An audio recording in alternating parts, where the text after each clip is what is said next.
Mi realidad se construye sobre sistemas.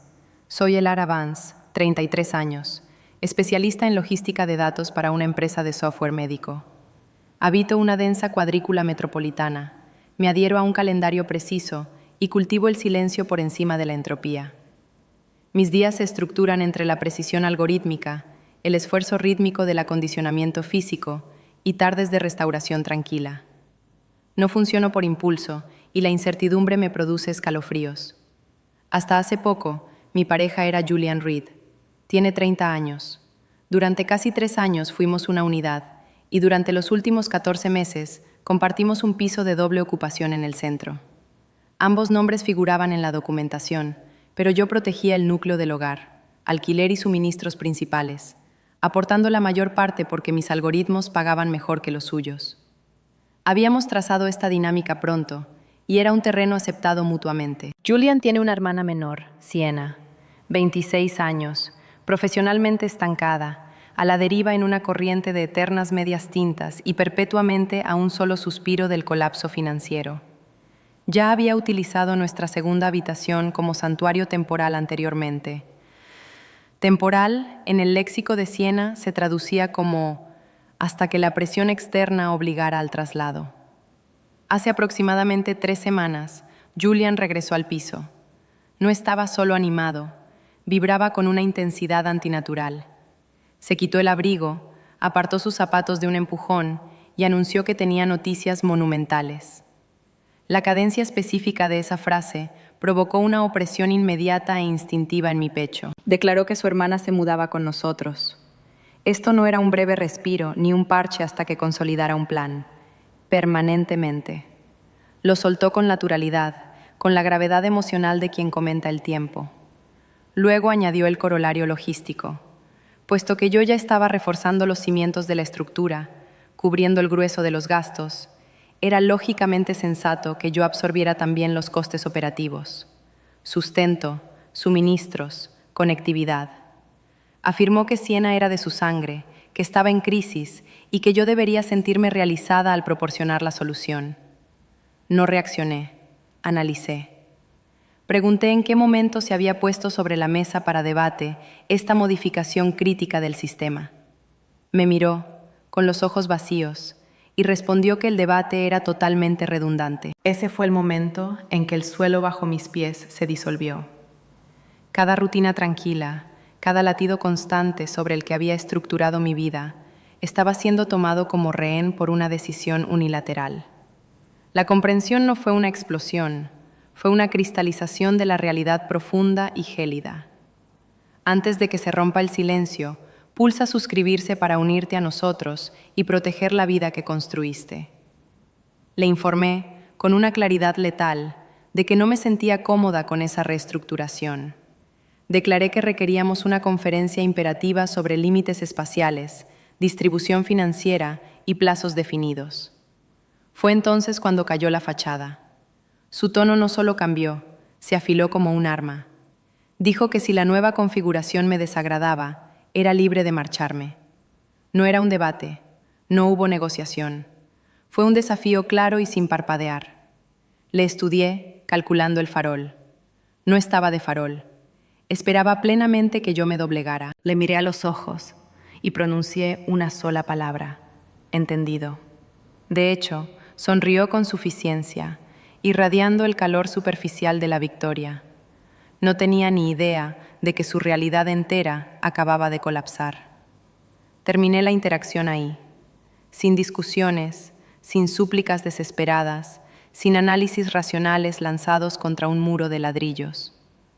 Cuando alguien lanza un ultimátum con esa limpieza, el único factor restante es la ejecución. Fui al dormitorio y cerré la puerta, no con fuerza dramática, sino con una finalidad definitiva y silenciosa. Me senté en el borde del colchón, ignorando la emoción para entrar en logística operativa total. Esa ha sido siempre mi secuencia por defecto. Una vez que extraes el ruido del sentimiento, las decisiones complejas se convierten en ecuaciones elegantes. Nuestro contrato de alquiler era de mes a mes. Esa variable importaba más que cualquier otra cosa en el sistema. Julian había diseñado esa flexibilidad, Siempre prefería tener un vector de escape preparado. Yo había accedido. Abrí el contrato digital en mi teléfono simplemente para verificar los parámetros del periodo de preaviso. 30 días. Activé mi portátil e inicié una secuencia de tareas. Terminar conectividad. Redirigir suministros específicos. Actualizar dirección de nómina. Buscar almacenamiento temporal. Operaba con una precisión fría que podría haber disparado una alarma si él hubiera podido percibirla. Pasó una hora antes de que la puerta se abriera. Julian no llamó. Entró con la arrogancia casual de alguien que cree que la discusión ya está ganada. Me miró desde arriba y me preguntó si mi periodo de melancolía había terminado. Me informó de que Siena llegaría en 14 días y que yo necesitaba arreglar mi energía. Luego vino el golpe logístico. Puesto que la habitación secundaria sería suya, yo debía desmantelar mi oficina en casa y desalojar el espacio de inmediato. Sostuve su mirada, con el pulso estable. Le dije que ya había enviado mi aviso de salida. Parpadeó, y el ritmo de su respiración flaqueó. ¿Aviso de qué? De la residencia, respondí. Le dije que me habría ido antes de que la sombra de su hermana siquiera tocara el umbral. Le expliqué que era libre de mantener el alquiler en solitario, pero que mi firma y mi cuenta bancaria serían eliminadas por completo del acuerdo. Por primera vez, el granito de su confianza mostró una fisura. Tartamudeó diciendo que yo no podía simplemente hacer eso. Habló de nuestra unión doméstica, de cómo las parejas navegan las fricciones, y me acusó de ser histriónica por un simple acto de caridad familiar. Le recordé su propia elección binaria, irme si las condiciones eran inaceptables. Le dije que simplemente había aceptado sus condiciones. Intentó retractarse, alegando que no lo había dicho literalmente. Pero en el momento en que convirtió mi refugio en una recompensa por mi sumisión, la arquitectura de nuestra relación sufrió un fallo estructural. Apenas empezaba a oír el crujir de las vigas. Las siguientes 72 horas se caracterizaron por un desapego inquietantemente silencioso. Julián operaba en un estado de disonancia cognitiva, actuando como si el statu quo permaneciera intacto. Reflexionaba sobre paletas de colores para los nuevos aposentos de Siena. Se quejaba de la inminente falta de espacio, pero lo seguía de un sermón sobre la necesidad del sacrificio en la edad adulta. Incluso tuvo la audacia de preguntarme si le ayudaría a transportar las cajas de ella más adelante esa semana. No ofrecí resistencia. Ya había formalizado la terminación con la administración del edificio. El rastro digital se estableció la misma noche que él lanzó el desafío. Confirmé por escrito que desalojaría al cierre del plazo y eliminaría mi responsabilidad de la unidad.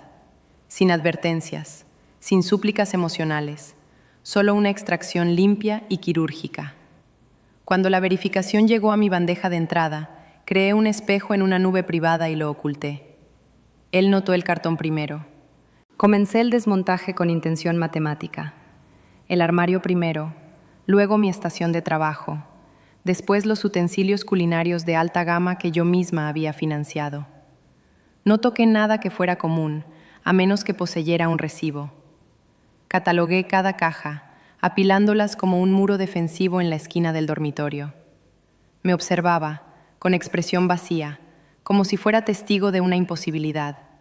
Se rió, un sonido hueco y nervioso, y me llamó mezquina, afirmando que solo intentaba intimidarle.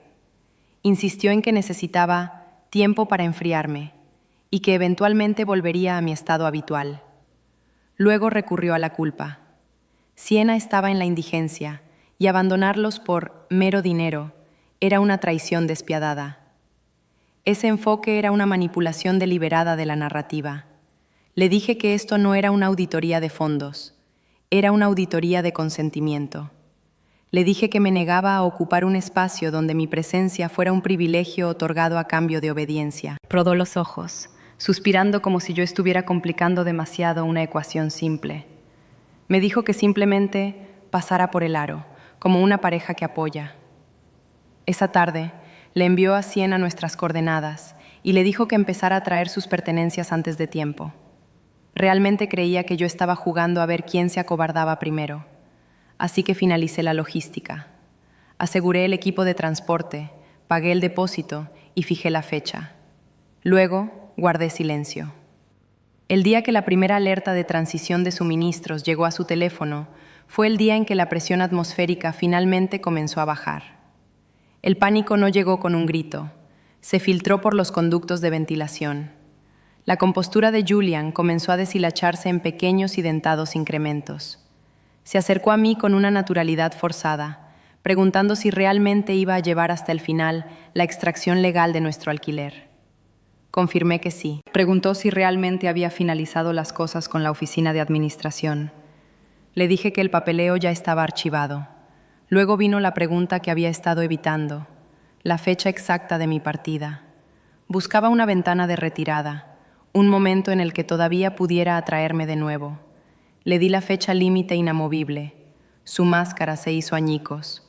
La arrogancia juguetona fue reemplazada por un borde afilado y defensivo.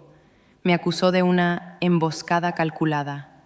Afirmó que pensaba que yo solo estaba desahogando mi frustración y que las parejas reales no desmantelan sus vidas sin una serie exhaustiva de negociaciones. Le recordé que la negociación terminó cuando me invitó a marcharme. Espetó que sus palabras no debían tomarse literalmente, que todo el mundo dice cosas que no siente cuando sube la temperatura. Lo que se quedó grabado en mí no fue el calor de su ira, fue la ausencia de una disculpa. No se arrepentía del ultimátum, solo estaba ofendido porque yo le hubiera creído. Siena comenzó su invasión antes de lo previsto, exactamente como él la había alentado.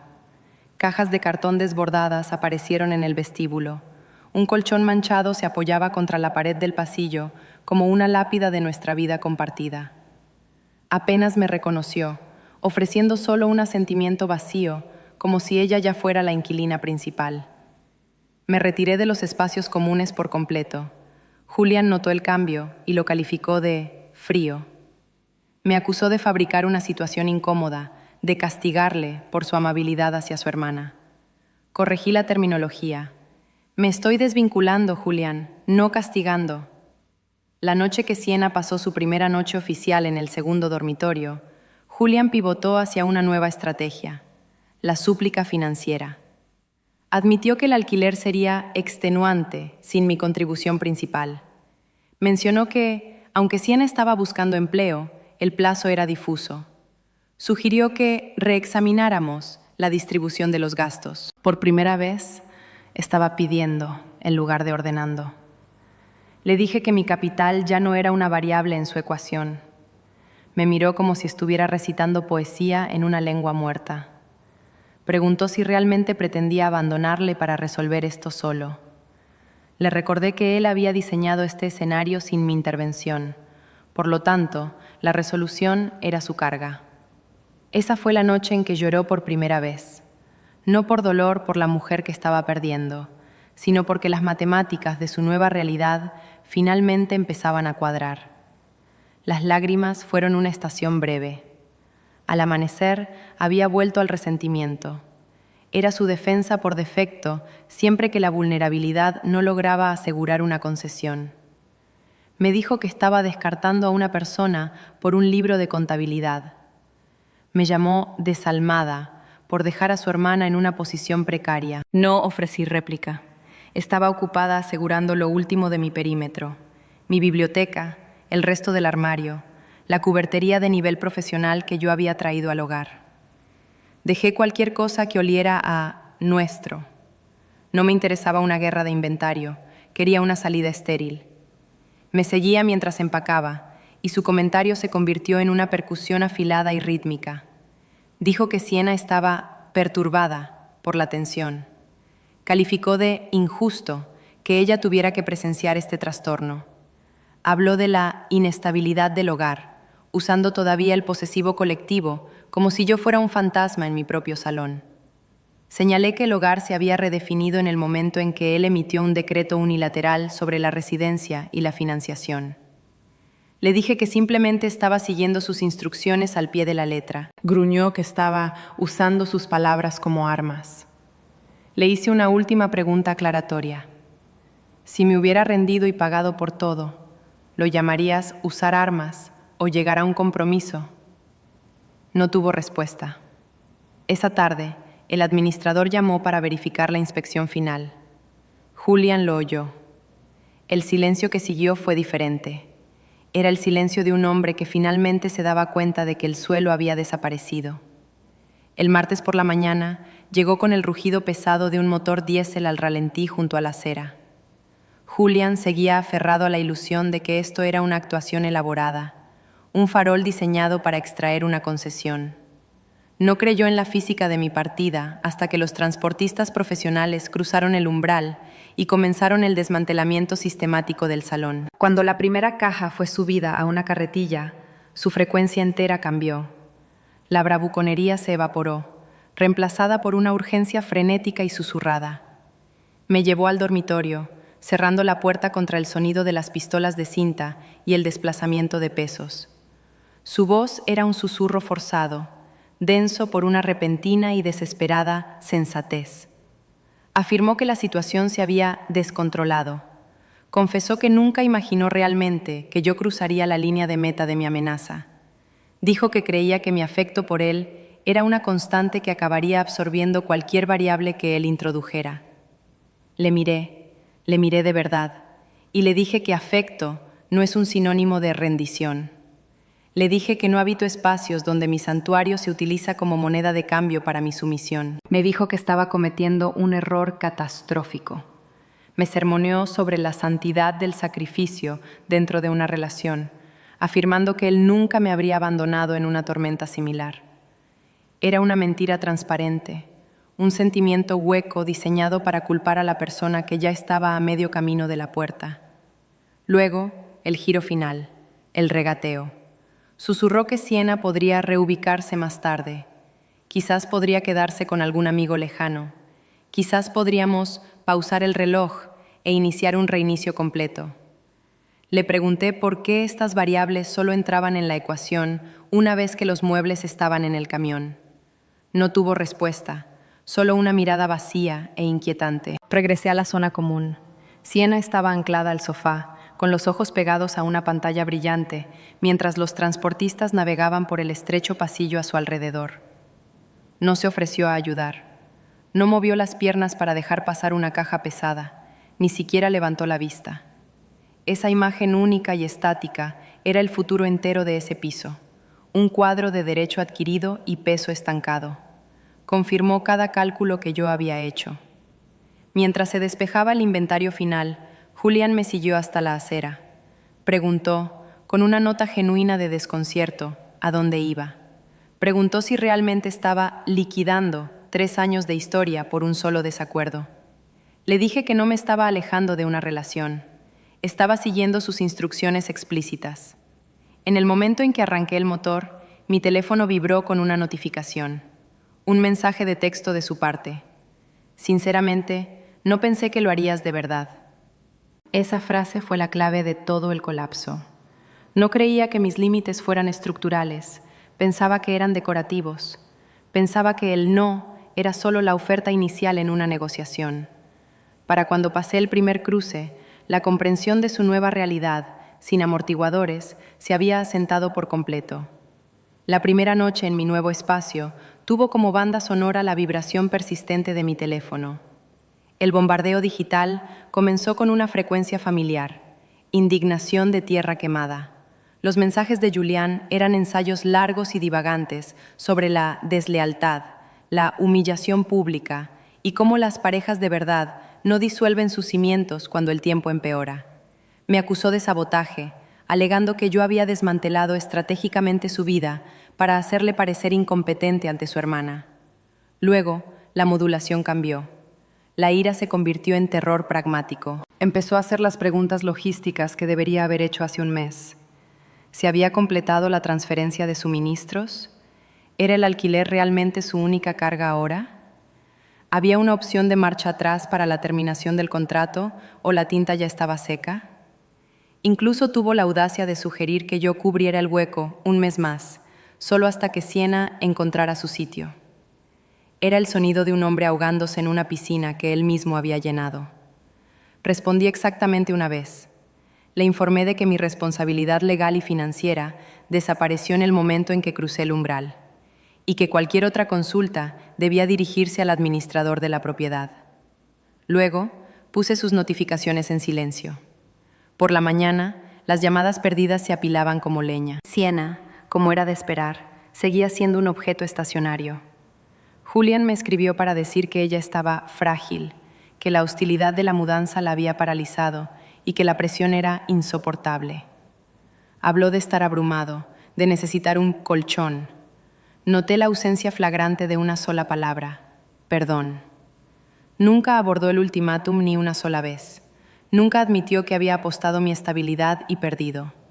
Para él, esto no era una consecuencia de sus actos, era una serie de eventos desafortunados que le habían sucedido.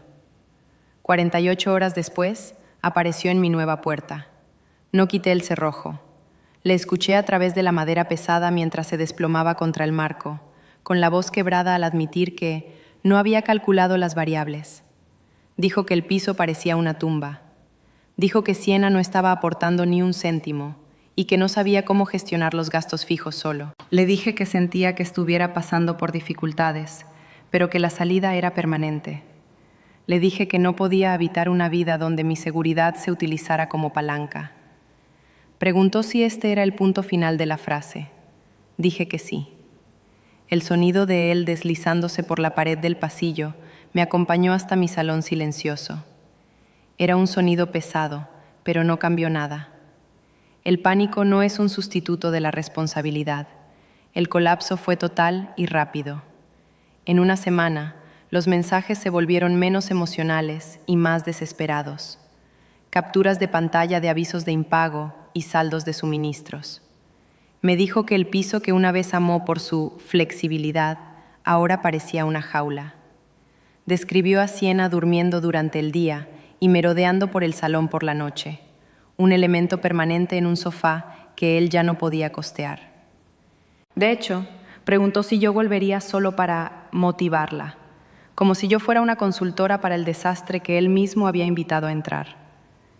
Le recordé que yo nunca fui su tutor, su benefactor, ni su red de seguridad. Había respetado su elección de cambiar las condiciones de nuestra vida, retirándome por completo de la ecuación. Él lo llamó abandono. Yo lo llamé consecuencias. Un contacto común confirmó finalmente que Siena ya le estaba diciendo a la gente que el piso era su base permanente, convencida de que Julian simplemente absorbería el coste para siempre.